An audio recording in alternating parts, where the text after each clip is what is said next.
think like what I see a lot of people do is they'll just do like a table grip right here.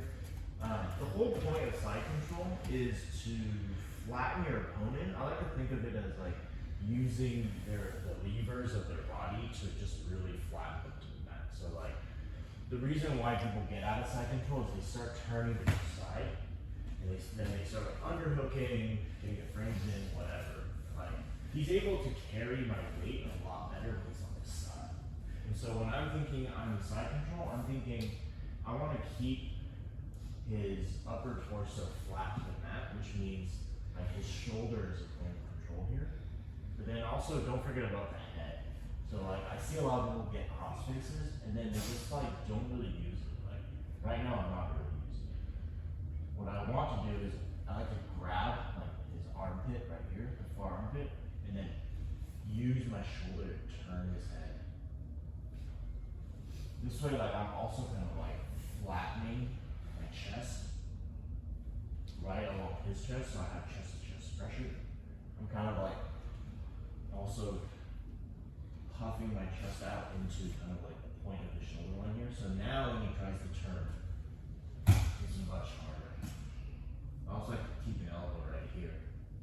So like I have wedges on both sides of his hip. So I have a kind of like a thigh on one side, and I have an elbow on this side. And then I'm kind of like one-handed using my shoulder to make him turn away. This way, like his frame here is also less impactful, especially if he's turned away like that. And then I can even think about finding that space on the other side by sleeping that out. So that's just like practice like the difference between just like a regular gable grip versus sometimes I even like keep my hands flat and I'm really trying to like that.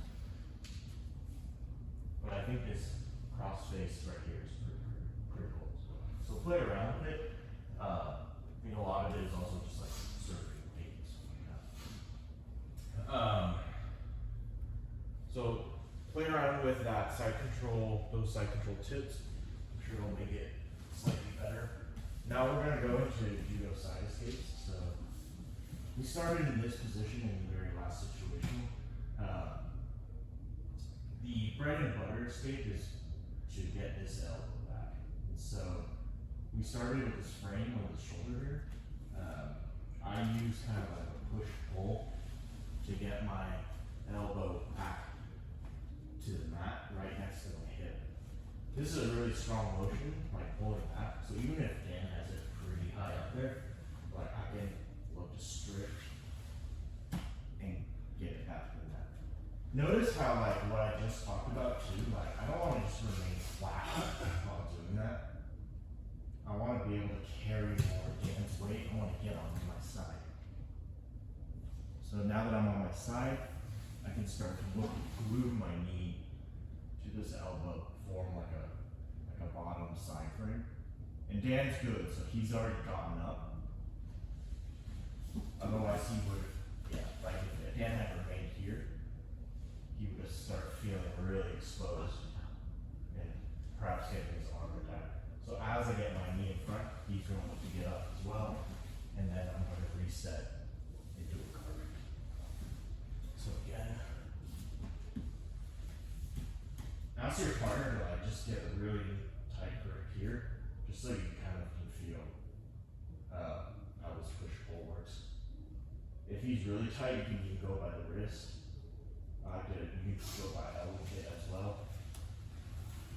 Get on your side as you pull your elbow in. And then when you get my knee in front, framing all the way, carrying his weight until I can get both my feet in front of him. So that's the first one. Second one is I'm going to frame like I did before. And instead of just swinging this elbow to the mat, I'm going to get both my inside frames on his arm here. And I'm going to start pushing. You can see like I can start pushing Dan's upper body over his legs.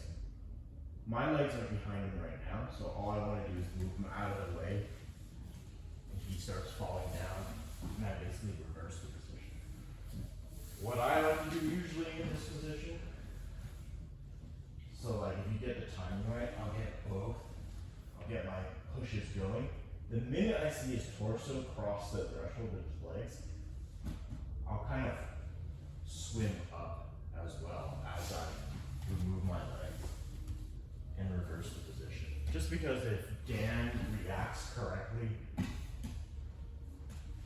let's say we'll do this slowly, like as he starts getting pushed over, yeah, he wants to get up as well. And if he gets up while I'm down here without getting up, it's not good. He's getting hip tight on me.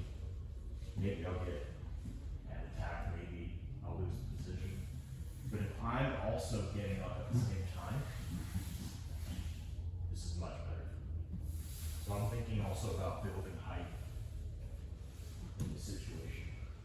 You can even do that in the first scenario as well. So like, I pull here, even maybe I'll get my knee in, and immediately I start thinking about building height. It's just like a less risky alternative where if something goes wrong, you're not just sitting on your ass. So that's about 3 things we can work on. So first, side control concepts, thinking about keeping them flat, using your cross face, really good chest to chest. I like to like use flat hands and pull them into me.